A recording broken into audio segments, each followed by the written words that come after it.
Hey everyone, welcome to the Elite Real Estate Podcast. I'm your host, Sam Popple, and today I have a great guest joining me today. It's my friend David Miller. David and I met at Grant Cardone's Real Estate Summit down in Miami this past month. David's a seasoned real estate investor and home inspector with over 20 years in the field and more than 3,500 home inspections under his belt. He's also a certified master inspector in Southern Illinois and has decades of hands-on value-add experience with single-family homes and large apartment buildings, including a 49-unit property he has managed for 15 years, giving them a real-world investor's perspective in every deal. So without further ado, welcome to the show, David. Hey, thanks for having me. Oh, man, we appreciate you coming. So take us back to the beginning. How did you get into real estate and home inspections in the first place? Right out of college, I bounced around and was engaged to a girl, and married to her for 20 years. But her father was actually into real estate, had 24 apartments at the time, and I started talking to him about it. He kind of mentored me for a little while, started helping him do some things. I started reading books about it, wanted to work for myself, and I just ended up really liking real estate, really interested in it. And at the time, it was early 2000s. So he had the idea, I don't know if you read it in the paper or what, but we thought banks were going to start requiring inspections.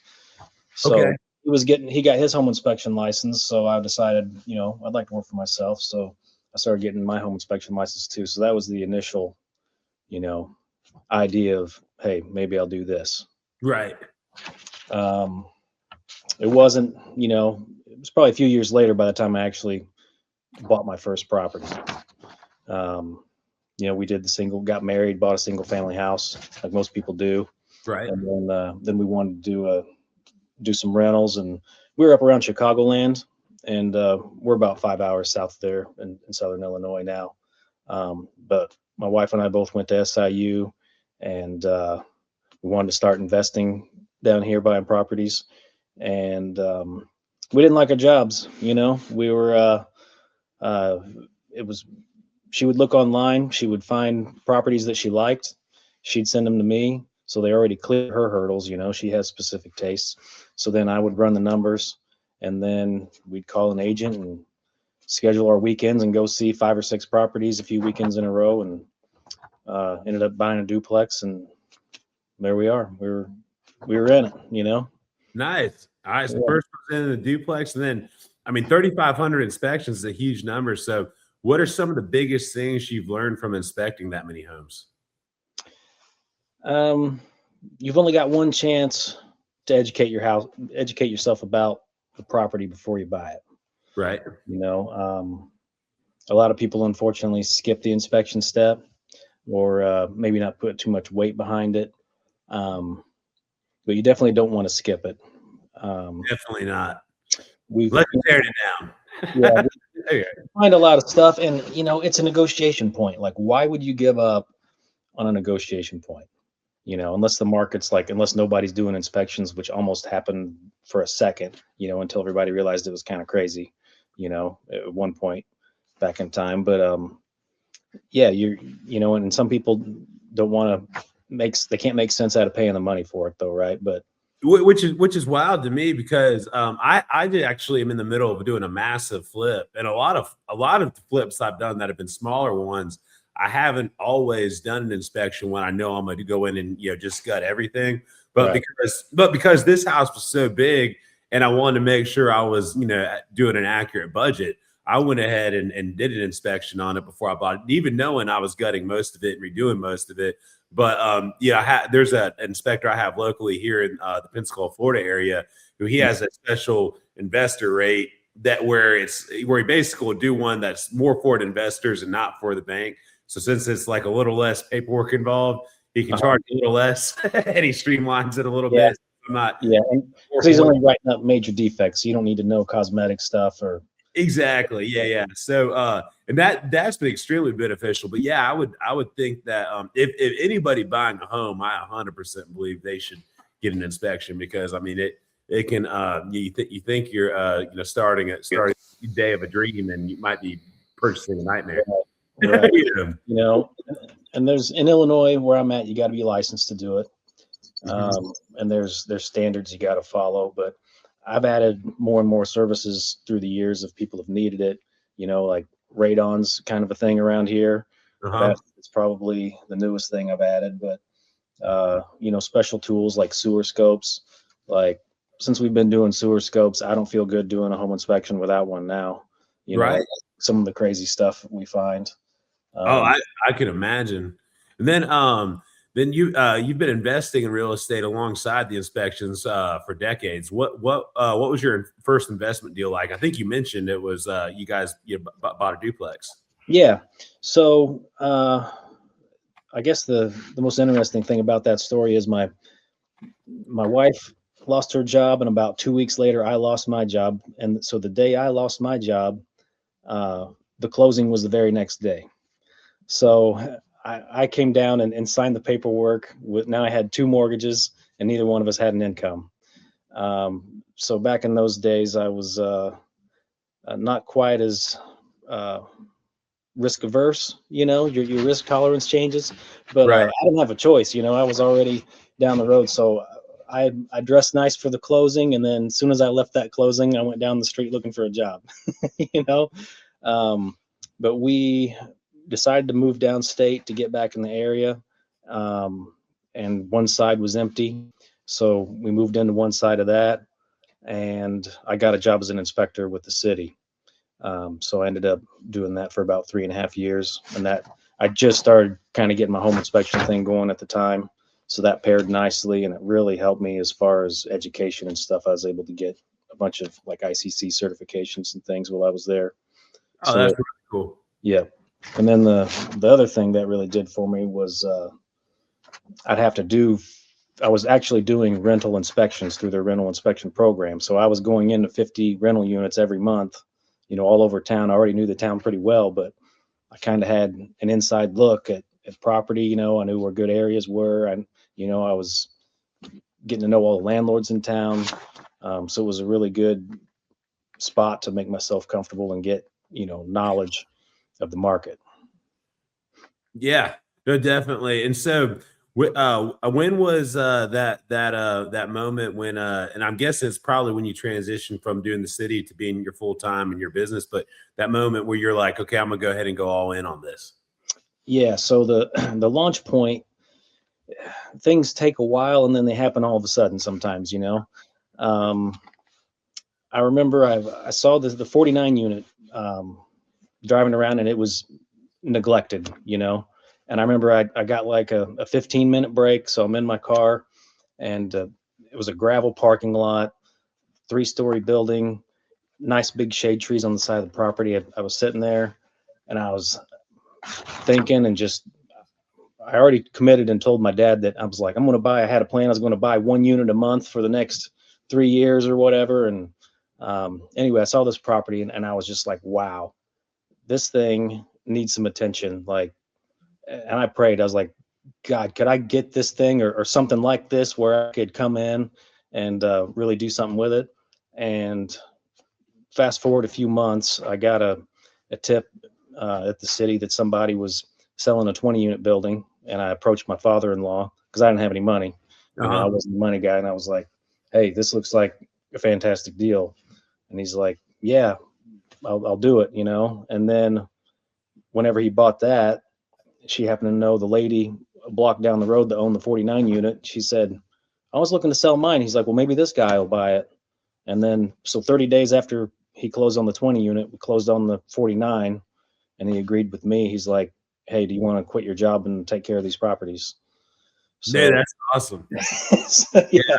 So I went from, and I think by this time I had sold the duplex because I needed the equity, but I basically went from 0 to 69 units, and then he gave me some ownership in it, and away I went, That's awesome. So what kind of value add strategies have worked best for you across the rental portfolio? I look for things that maybe some deferred maintenance has been going on. Either the owner's gotten elderly or just haven't been up with the upkeep. But like the 49 unit in particular, it was, I want to say 65% vacant. Okay. And So there was an ability to have a lot more upside. yeah, it had the lady, or, she was a widow. The guy she had on site was not taking care of the place. He had other issues. But I went in there and gutted like the worst ones and got construction going, but I was doing everything. Like my father-in-law was the money only, and all of a sudden I'm marketing, I'm answering the phone. I was doing some hands-on labor too, like I learned how to sweat copper, at that time, and I could do some things already, but that was like, it really forced me to get going. I had a lot of pressure on myself, and a lot of pressure to, like, I felt like my father-in-law entrusted me with this, and thought enough of me to do it. Like I really wanted to deliver for him and for my wife, Right. So, No, that's awesome. And then, a question, that kind of sticks out in my mind, and I'm sure it's made some people listening, is, when you were buying it and it had, it was only you said it was 65% occupancy. What did characteristics of your local area give you the confidence to know that you were going to be able to fill it back up? Because, a lot of people would be like, oh man, it's probably vacant for a right, reason. Is there mold? right, yeah. Yeah.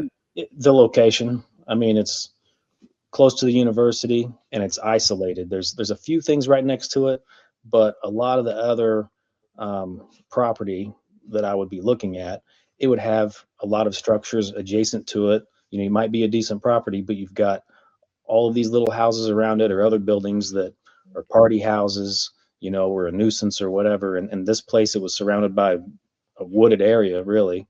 So, and then it came with like 5 acres of woods next to it that kind of wraps around it. So I'm like, it's quiet, it's isolated, but still close to the university. So I was like, I know once you pretty this thing up and the rents were under market, I was like, I know I could just start getting people in there. And it wasn't all overnight, but I moved pretty quick getting people in there.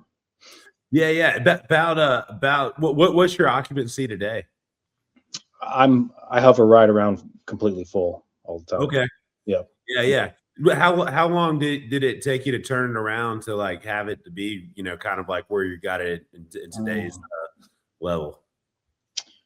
Well, to get it filled up, maybe, gosh, I'd have to go back and look at records. Probably 2 or 3 years, maybe.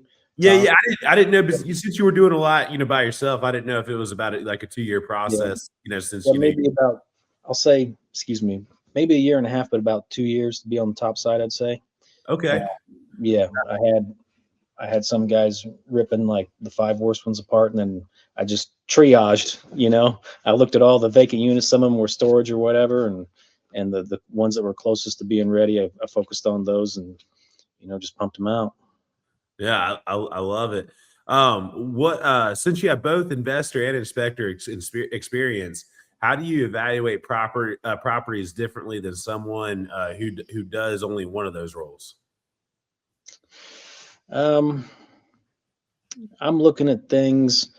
I can probably have a better feel for what's something you should pay more attention to, and other things you could just let go by that aren't going to affect you. I'm always kind of looking at liability stuff, and home inspectors are big on trip and fall things, and sometimes investors don't care about that.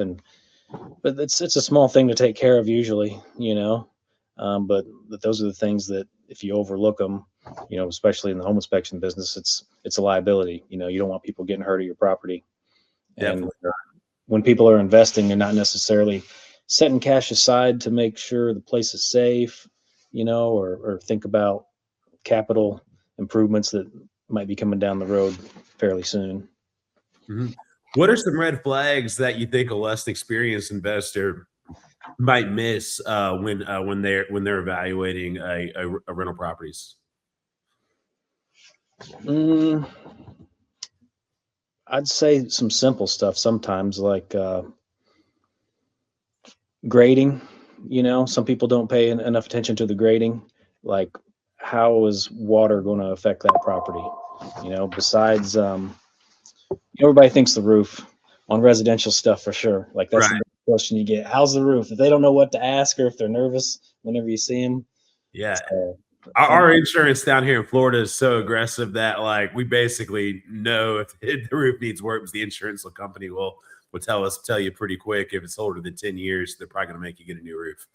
yeah, they're starting to get that way around here. Yeah. So, yeah. They're real aggressive with it. So it's like if you're under 5 years, you're pretty much gonna have no one bring it up. But if it's approaching that 10-year mark, the buyers are definitely pressuring you to get a fresh roof on there. I mean, if you're an experienced investor, there's other things you'll see too. If you see shoddy work, if you see materials being used in a manner that they're not approved for, if you see spray foam in the block foundation to air seal it, caulk in places you wouldn't necessarily require caulk, those types of things. Duct tape. Tape, you name it. Yeah. What systems or processes do you use to manage maintenance and long-term capital expenditures, especially on your larger properties? As far as capital expenditures, I'm a spreadsheet guy. I've got software now that I'm running. I've got I just put a roof on there. So my next thing is plumbing is kind of what I'm looking out on, because it's probably a 1970 building. I know that day's coming. I plan out, I gauge how much it's going to cost. And then, it's going to cost more than that in the future, just from inflation. And then you just work the numbers backwards and figure out how much you need to start setting on the side month by month, Mm-hmm. Have you noticed any common issues or patterns specific to older buildings in Southern Illinois? Around here, there's quite a few crawl spaces.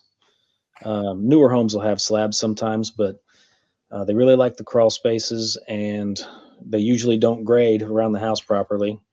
Or even if you got a basement, they'll go ahead and throw in landscaping, and then it'll settle, because they want to sell the house. Mm-hmm. And then sometimes you can't see it because it's under the mulch and they've thrown more mulch on it, but that dirt immediately around the foundation is settled and is actually pitched towards the home.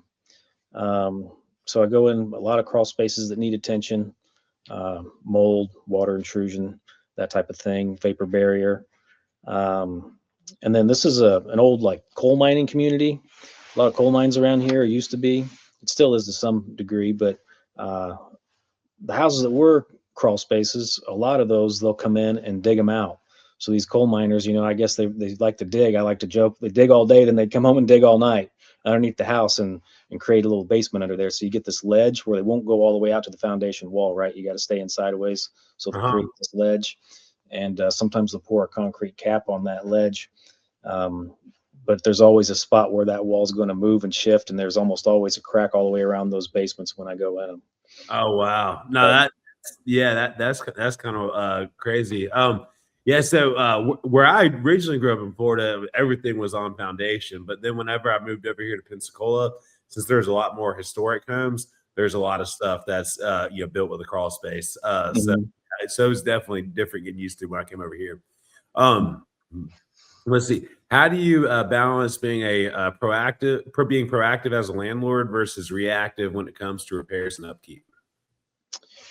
I think whenever an apartment turns over, that's your time frame to get in there and make things right. Do a good inspection. Don't be a landlord that their only turnover process is taking the keys and from this guy and handing them to the other guy. Right. Don't be that landlord. Don't be lazy. But get in there and do an inspection. Don't just look at it, but run the faucet, because it won't leak sometimes unless you're running it. Push on the toilet a little bit, listen, is the toilet running? And then just have all that stuff fixed. Because I do, I'll turn over 20 to 25 units all within a few weeks. All my stuff turns over with the school year. Right. So I don't want callbacks. If there's something in that apartment that wasn't corrected before they moved in, that's a fail. In my book. Mm-hmm. So I like to have things nice, clean, and good to go. That way I'm not having to be reactive. I mean, you're still going to have that stuff, Right. but you got to gauge like the age of your equipment and things like that. And, even if this water heater's not leaking, it hasn't really failed, but do you want to do it on your time, or do you want to call, since I'm managing? If you have somebody else manage it, I guess it doesn't matter as much, but, do you want to get a call at 10 o'clock at night? You got a leak and got to go change a water heater, No, I definitely agree with that. I manage an older 6-unit building for my mom, and last year we kind of did the same thing. Like I think we're down to the last 2 water heaters out of the 6, and it was just like, hey, I think we should go ahead and replace both at the same time while the plumber's there, because this other one's not looking that great either, and it's just a matter of time. Yeah. It's gonna be tomorrow, it's gonna be next month, it's gonna be a year, it's gonna be sometime this next 12 months. So might as well knock it out. Inventory what you got and then track it. I mean, I did it on, in a Google sheet, or whatever back in the day. But I mean, there's all kinds of software now, utilize that stuff. Yeah. So if a new investor was about to buy their first property, what are the top 3 things you tell them to look out for during inspections? Shady agents. No, I'm just kidding. Yeah. No. Definitely dealt with some of those. Yeah. No, agents should be working for you. I just like to give them a hard time. But system wise, I've had them try to sneak an extra point in the closing. Oh, really? I've had it happen. So it wasn't an accident. They definitely said that, but I definitely remembered I had a meeting telling them verbatim what it was supposed to be, and it being what the old rate was. Okay. Yeah. They were trying to shrug it off as an accident, but I did almost sell a property that wasn't mine, though. Like you just got to check up on everybody. I was at a closing, and when I sold that duplex, they had my neighbor's address on it, and the title company's there, and I was like, I'd love to sell that to you, but I was like, that address is wrong. Like, come on, man. You're such a good person. You could have taken the check and then still kept the property. Right. But no, I guess to answer your question, like system wise, roof, foundation, that stuff's expensive, and plumbing, where we're at, plumbing is insane. Yeah. If it's a commercial building, it's a little different. You've got parking lot and HVAC are probably your 2 biggest things there. Yeah, I 100% agree with you on the HVACs. Like that's parking lots too. That's kind of one that a lot of people forget about. But as someone who has a lot of rentals as well as commercial restaurants, I can tell you those HVACs are expensive, and the maintenance on them really matters. It's wild. What are your thoughts on today's market with the higher interest rates, insurance issues? How should investors adapt? Today's market, there's a couple of things I'd be careful of. My insurance within 3 to 4 years doubled. My taxes went up 77% one year after it was reassessed, and you don't get a notice, Right. You just get the bill, and then it's always I get my bill about 3 months after I moved everybody in and set my rent rate for the next year. So I'm 10 months behind. It's going to take me 10 months before I can adjust my rent to incorporate this new tax bill I just got. So you want to have your cushions. There's only one way all those bills are going to go up. But if you're about to buy something right now, insurance has gotten so crazy, I would call and get a real quote on the property you're thinking about even making an offer on, because that one thing right there might blow you out of the water on your numbers, and you're wasting your time after that. 100%. I've had insurance blow up 2 different major big multi-unit deals that I had going, that I was working with different people out of the real estate club with back in 2022, and on all the deals, it was the insurance over doubling or tripling in one case. You totally changed the numbers and the valuation. In fact, one of the properties never even sold. They just decided to keep it, at the end of the day, because they were they were like hard on trying to get 6, but with new costs and everything, we were at a valuation of 3. And it's a big difference. Yeah, I tried to get. I got a quote on like 3 duplexes, a few months ago, and it was so off that I called them back. I was like, these are duplexes, like 3 duplexes, 6 units. It's not 12 units. It's not a it's not a triplex or a 4. I thought that maybe they had one thing wrong, and they went back through and like I had them look at the square footage and stuff and things made sense, and they were just high, And then with my large building, after it went up, I shopped around and I would find somebody that would cover it, but their rate would be higher than what my company already had went up. So everybody else I shopped was already higher. And there's several where they said that they won't insure multi-unit properties older than or built before 2000, which I found kind of shocking. So that's something to look out for too. Like they won't even write a policy on them. Wow. Can't even get a number. So yeah. That's insurance is definitely a sticking point when it comes to deals. Now, as someone who's seen multiple market cycles, how do you personally prepare for downturns? Since I'm about 80 to 90% student rental where I'm at, I've got some other travel nurses and all kinds of other people too. But as long as the university does well, I'm going to do well. And if your rent rates, at close to market and the product that you have there, right? Basically, it's a product. If your product is a value, like you're going to be okay. And these are studios, so usually just a single person living there. They've got their own kitchen and bathrooms. It's not like some of these other places, but really we're dependent on SIU. And people need an affordable place to live. If it's quality, if you're providing value, somebody's going to be there to pick that up. They're going to fill that void,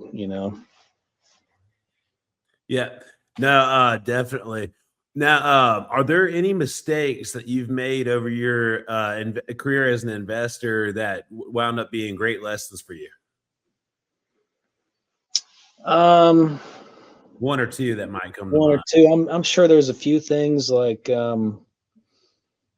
actually working there by myself, not hiring enough help. Like I've trained some of my help. I really actually enjoyed, being hands-on and doing stuff.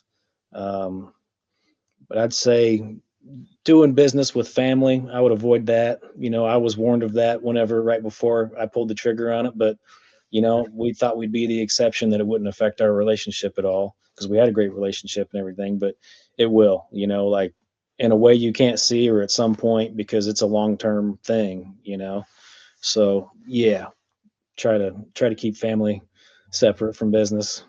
Yeah, definitely. I've done a lot of business with family, but yeah, I definitely. It's you either got to have a family that wants to be all about the business, or it's better to be separate. Yeah.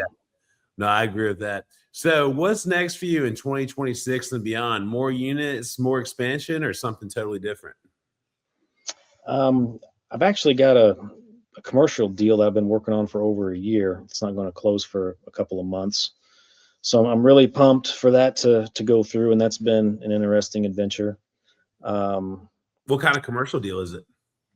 It is like a build to suit. It's a developer that came in and made me an offer basically on a piece of property I bought, and I negotiated a purchase option. So I'm going to sell the land to them. They're going to build it, and then once it's done, I can buy it. They'll hand over the keys, and I'll assume the lease of the outfit that's coming in. So that's awesome. Yeah. So, and I keep looking at it. You're going to be like a triple net lease? Yeah, it's a triple net, and I haven't done that. Like I've been so hands-on and like managing my stuff, and to own something that I don't have to touch every day would be nice. I know it's nice, not because I'm on the receiving end of it, but it's because my landlords that I pay at my restaurants get And every time I send the money to my landlord in California while I'm over here in Florida, I'm thinking like, man, he's got the sweetest position. Right. Right. When I've first heard about it, I was like, this is real? Like, that's the way it operates? Man, because on that particular building, when the insurance rates tripled in Florida, he remained unaffected. Right. I had to pay for it as the tenant. So yes. Yeah, man, I'm looking forward to that for you. I have a feeling you're probably gonna be wanting to do a whole lot more of that in the future. Yeah. And it's the price is based on the cap rate, and Right. I'm looking, and I'm way under leveraged on my properties. Like, I've been very conservative, and I've always been in the mindset to pay things down, pay it off if you can. But then, like, at that summit we were at, everybody's pulling out equity, because it's tax-free income. And man, that's great as long as you can make that mortgage payment, as long as everything stays in. But I don't know. I want to be able to sleep at night. If something breaks, I want to be able to fix it. Honestly, I'm glad you touched on that, because I think that I don't think there's an absolute rule when it comes to that. I think that your personal leverage is a very personalized deal, because we all have different levels of stress we can take and still be able to go to bed and sleep. Right. So, so I definitely think that's one. Because I've been to a lot of real estate summits and meetups and stuff where it's all about cashing out. Like the Burr method, for example, is the whole method's about taking on debt. But at the same time, there's definitely some peace of mind. To having stuff paid off. I like to kind of think of myself as kind of more Dave Ramsey on my personal finances. But then when it comes to on the real estate side, I'm a little more like Grant on the I'm trying to pull the lever. Right. But if it's something I'm gonna have to pay for, I don't want to have debt on it. Unless I got other people paying for it. And I like creative financing. I love helping people.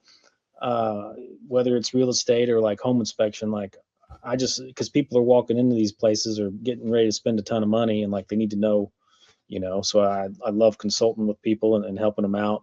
But like I can touch on kind of like the creative financing I've done, to do what I needed to do, if you want to talk about that. Yeah, definitely. Well, yeah, tell us about your what deal was it on? Yeah, so after the apartment building was spun up and working well, I'd started looking at single families, and I've done a few of those, but I got and it was all on my own, doing my own money finally, gutted a house, just me and one other guy putting it back together, besides drywall and paint. Like, me and one guy did everything else. But I took a home equity loan on my house to buy the property, for like 50 grand, because it was a mess, right? Mm-hmm. So then it was kind of a hobby. So I'd go do a home inspection during the morning and then in the afternoon, go help my guy with whatever needs two guys on. And I'd work there all afternoon into the evening, whatever. And, I'd pay on that, using my home inspection money, knock that down. And then I had that paid down enough to where I found another deal on another house. I took a first mortgage out on that first property, paid off my home equity line, anything else I had left hanging out there. And then I bought the second house at a good enough deal I could buy it free and clear. So then I had two houses with just one mortgage. But on the first house, I was running out of room in my equity. So here's a tip for you. I called a credit union, and first of all, I went to the bank where I got the home equity line. I was like, can we just push this up like 10%? I need like 10 grand to finish this house. And they just wouldn't do it. Like, I was like, well, is there anything else you can do? No. It was like basically a no. Like, man, you can't help me at all. So I called a credit union, and I was like, this is my situation. What can I do? He's like, do you have any vehicles? I was like, yeah, I've got a vehicle that's only a few years old. It's paid off. And he's like, at that time, used car loans were like 1.9%. So I pulled 12 grand out on a minivan, only needed like 10. So I like leveraged my minivan at like less than 2% interest to finish this house. So it's like, you got to do what you got to do. Right. But I love that. I actually was telling my business partner the other day, when he was going to go pay cash for a vehicle, I was like, hold up real quick. I was like, I just saw someone the other day basically go and whenever one of the dealerships was offering a 0% APR financing, he negotiated like 10 grand off of a truck, but then he wanted the note written up at the full MSRP price so he could get the cash back at closing, which I thought was like, I was like, that's kind of genius. Like take an extra 10 grand at 0%. Yeah. And then, but then did they get him on the gap insurance? You know, that part I don't, I don't know. I mean, but I mean, he's still buying the truck for the MSRP price, or the loan is still for the MSRP. He just instead of it, he's like, all right, we'll still do the loan for that price, and I'm just gonna take it. And I was like, man, that was smart. I was like, I'm gonna think about that. Next time I go to buy a vehicle, if they got a 0% APR special going on. Yeah. That's not my world. I always feel at a disadvantage walking into a dealership.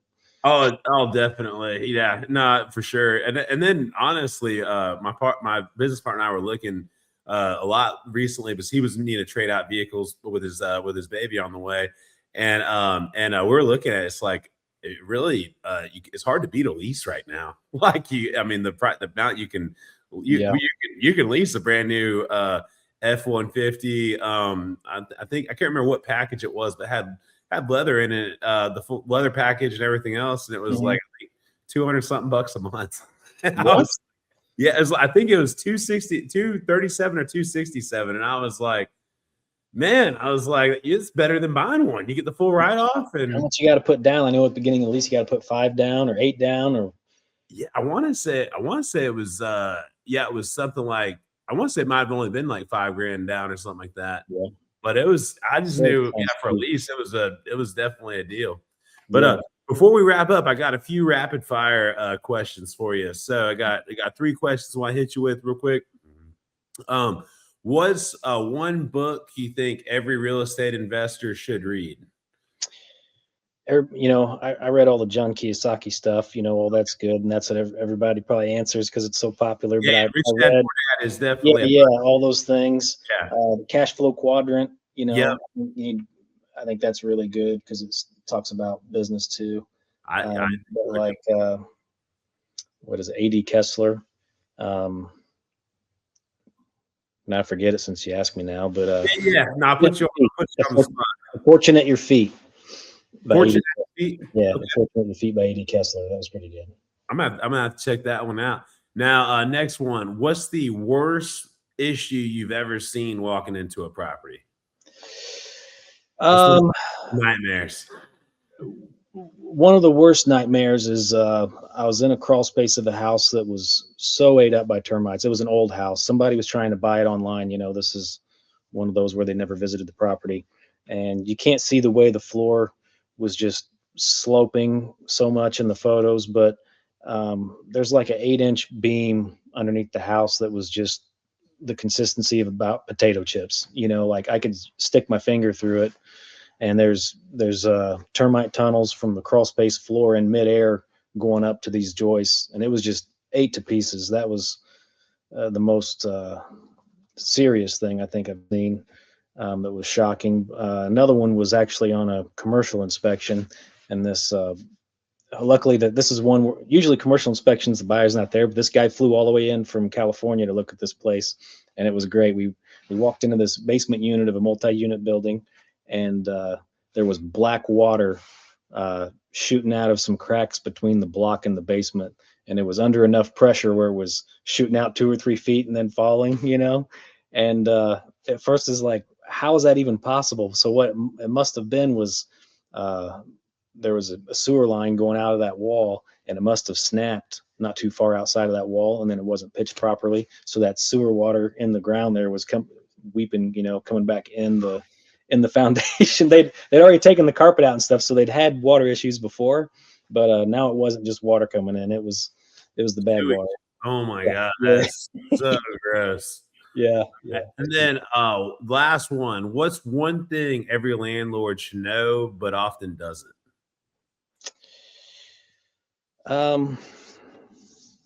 I would say Making it easy, the communication lines between your tenants and management.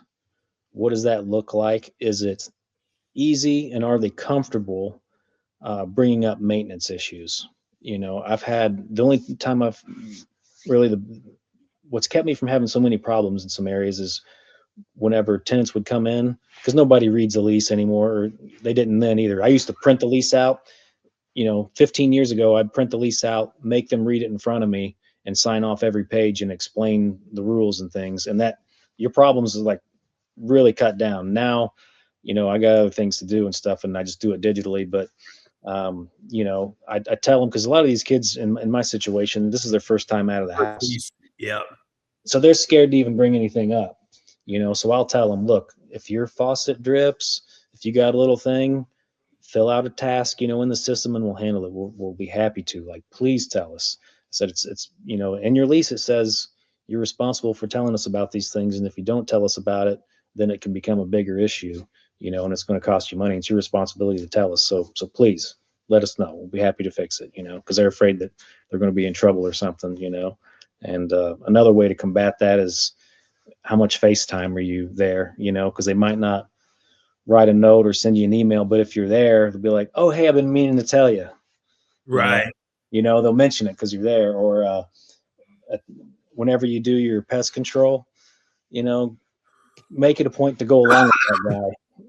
Make it a point to go along with that guy and look at how your tenants are living. Not only, that, but that's whenever they mention things too. I would actually say that is a solid tip for everybody. So I already was doing that one. If I don't go, I send my maintenance guy with them. Yeah. Basically, I'm like, I just tell them, hey, go look for things. Go with the guy and look for stuff that could be a problem or something aren't supposed to have. Yeah, he's got his own key. My bug people, they got their own key, but and I want to be lazy sometimes and not go. And I've skipped some. I don't go to every one, but after things turn over, I got new tenants, I'll get in there at some point, and kind of see what's going on.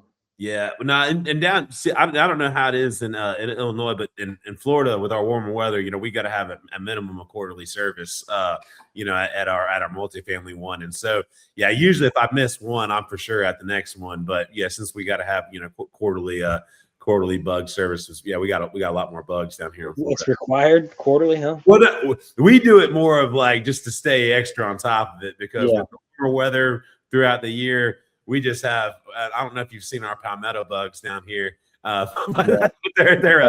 look like cockroaches that are about 3 to 5 times the size. Yes. I saw one at Miami airport.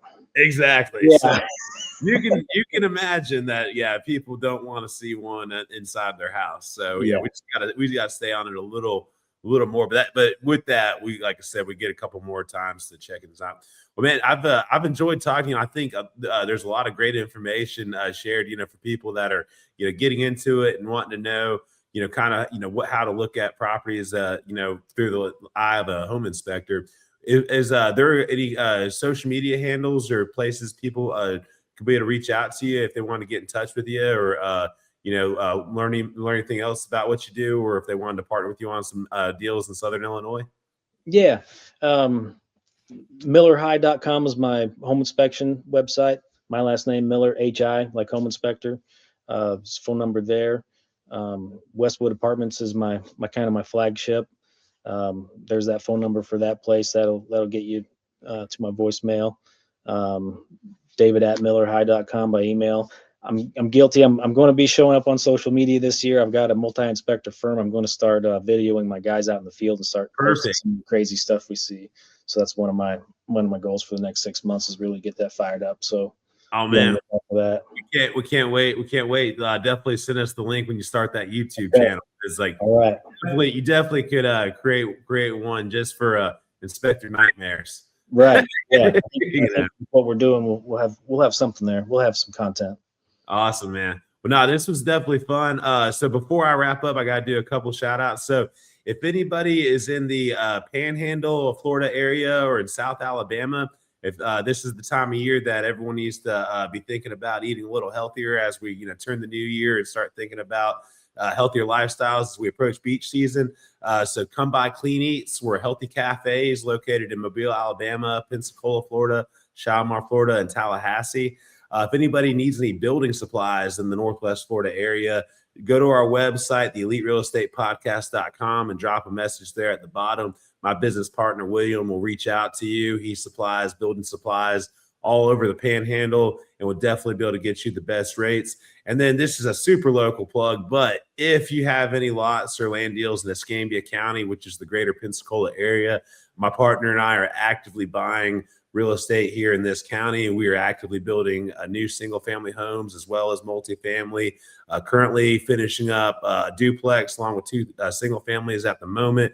We have 3 more single families breaking ground this month. So if you have a lot that you are looking to sell in the Escambia County or around the Pensacola area, shoot us a message at theeliterealestatepodcast.com, and make sure you guys hit the subscribe button on our YouTube channel.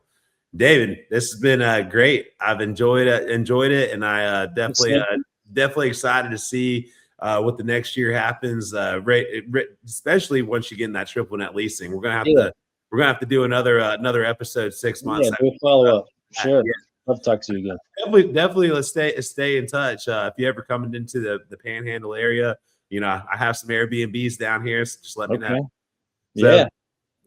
All right, guys. Well, we appreciate everybody tuning in to the Elite Real Estate Podcast, and we'll see you all next week.